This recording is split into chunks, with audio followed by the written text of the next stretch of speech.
Good morning, everyone. It is Friday, September 10th, 2021. Hope you are all having a wonderful morning. So let's get after it here today, right? So right off this, first thing we need to check, right, is any market data. So we got a bunch of Fed speakers today, right? Fed president speaks in Finland. I don't really know how much that's going to affect things. Hey, good morning, Jonathan. Right, so I'm not sure how that's going to affect things necessarily.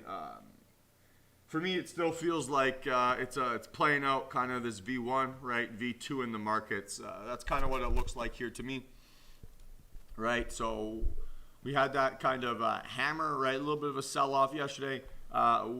They tried to trap you right into the close here, right? So last 5 minutes, they tried to get people as interested as possible on that breakdown. And now they're kind of running it up a little bit here this morning. So, right, if we're kind of staying within this, 452.50, right, and 448.70 area, it's kind of just a chop box, right? We're not going to assume we're going to get much kind of joy inside here, right? We're going to kind of wait to see we get a breakout outside of this range, right? The action we've had it inside this $4 range, right? Just it's nothing to write home about it. It's nothing to particularly excited about it. It's nothing that's particularly fantastic. Like it doesn't scream great trading conditions, right? So let's be patient. Wait till it wants to give us that breakdown or breakout. For me, you can make that argument in either direction here pretty easily, right? It screams coin flip here, right? And with this gap up, I think that. Can kind of complicate things a little bit here, right? Because we're literally opening up in the middle of this range. So this is going to be a really good morning to kind of just sit on hands, right? Figure out what kind of direction this market wants to give us, and then look to catch kind of that middle third of the wave, right? So that's kind of what our objective is here this morning. We don't need to be first, we need to be right, and that's going to be what's most important. So if we can get this V1 to play out right, then we're anticipating it kind of being a buy the dip, right, a rip up and over, but we want to make sure that we're getting up over this 452.60, right?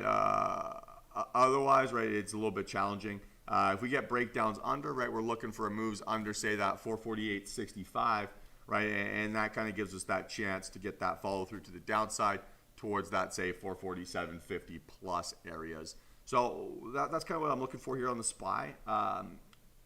I just think we need a little bit of patience, right, to let it figure out what kind of direction it wants to go. At the moment, right, screams coin flip, so let's let it kind of figure out its move, and then we can go from there, right?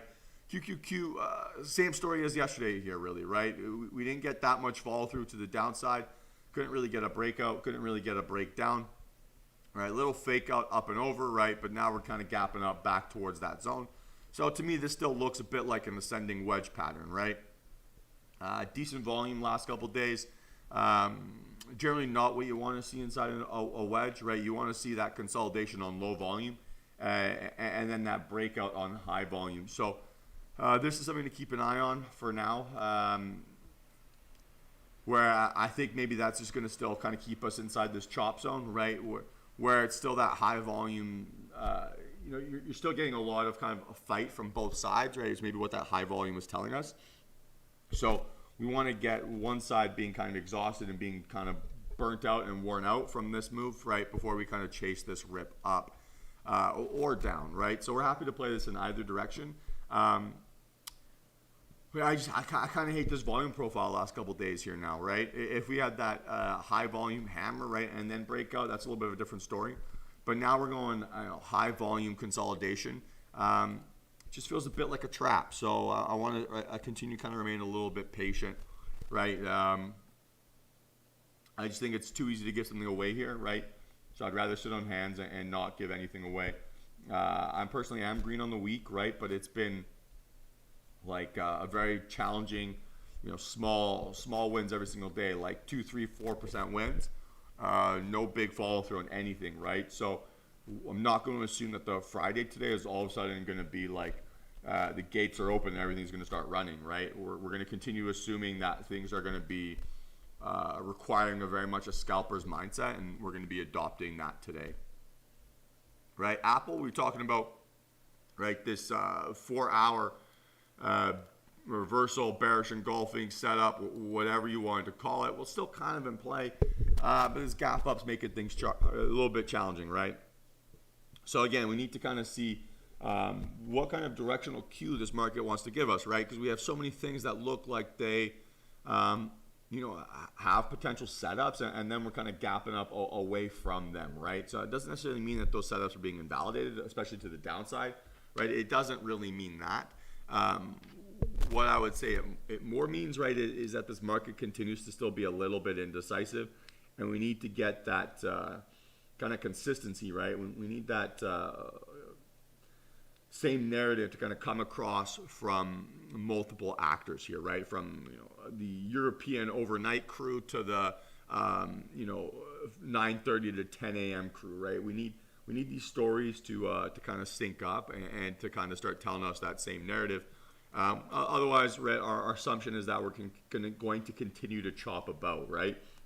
When we get situations where, right, like where the, say, volume doesn't tell the story, or the candle doesn't tell the same story as volume, or we have a news and price action are going against each other, or we're getting a volume divergence, right, to a price divergence, right? When we get these situations with inconsistent narratives, right, that never leads to smooth, consistent markets, right?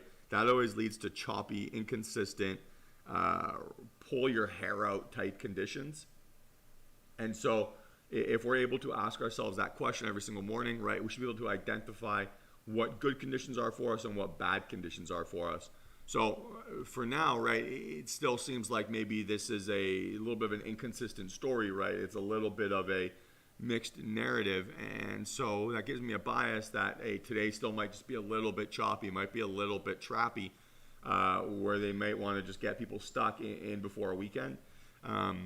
So that's kind of what I'm concerned about here a little bit today, right? Let's kind of keep an eye on that, right? And then we got two more here. So Tesla, right? Tesla keeps kind of rejecting at this kind of upper channel line, right? So we keep getting wick 1 here, wick 2, wick 3, wick 4, wick 5, wick 6, right? We're getting a lot of rejections. So even if we get kind of a breakout up and over, I struggle to think that we're going to kind of get that sustained follow through here, right? It doesn't mean we won't, doesn't mean it won't happen. But I feel like on this entire run up, right, those breakouts are just not holding, right? You're not getting that follow through, you're not getting that sustained trade. You might be able to play that initial pop, but then you're not going to be able to get anything else. So for me, it seems like this is a tough one to want to chase up, right? My bias is probably looking to play rejections off of this top channel line if we can, right? So if we can get a nice reversal candle here, a full body bearish engulfing, right? Full body candle, highest volume of the day, right? You get something like that bouncing off of this, say 768, 765, 769, nice, right? If we can get a bounce off of those areas, that could be a really nice starting entry point for a Tesla put towards the 750, right? I think maybe the easier trade, or again, right, if we're chasing markets that aren't telling us that same story, right? Do I really want to be trying to pick a top? I don't know. Maybe that screams like it's you're begging to get your face ripped off, trying to do that as well, right? Where market is kind of just doing what it wants a little bit, right? Where it might not respect those, it just might not be kind of the right conditions to try to do that, right? So for whatever reason, we don't get that follow through to the upside, or we don't get that touch here towards the 767. I think there's a lot of potential if this Tesla can kind of break under this 750 zone, right?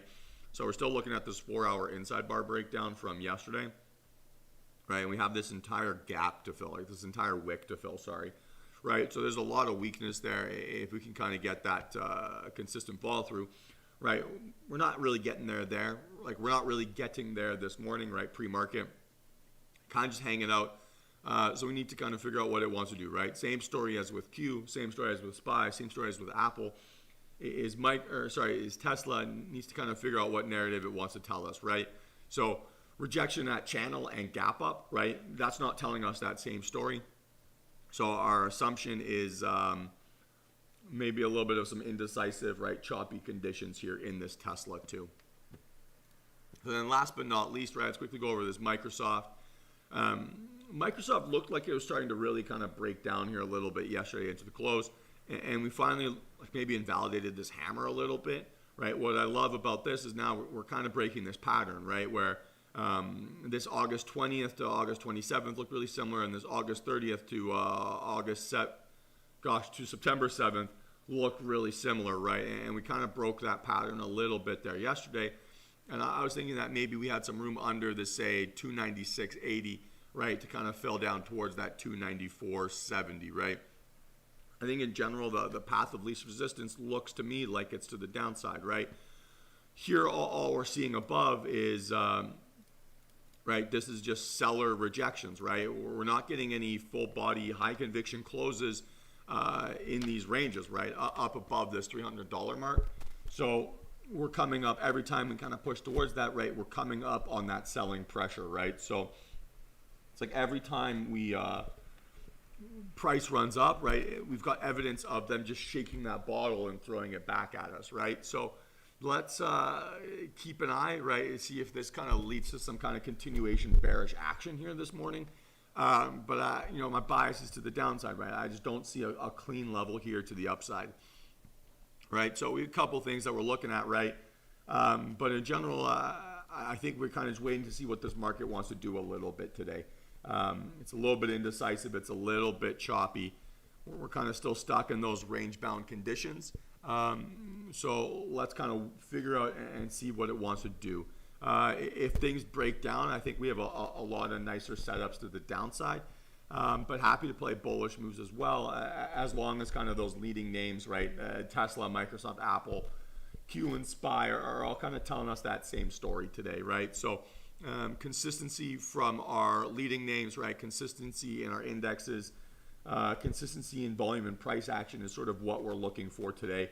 If all those things sync up, then we'll happy to start taking some breakout momentum setups, right? But if they're kind of just chopping about it and they continue to tell us those mixed stories, right, there's nothing for us to trade. It's just going to be opportunities for us to give away money. So into a Friday, maybe this is a little bit of a trap day, right? So let's be careful out there.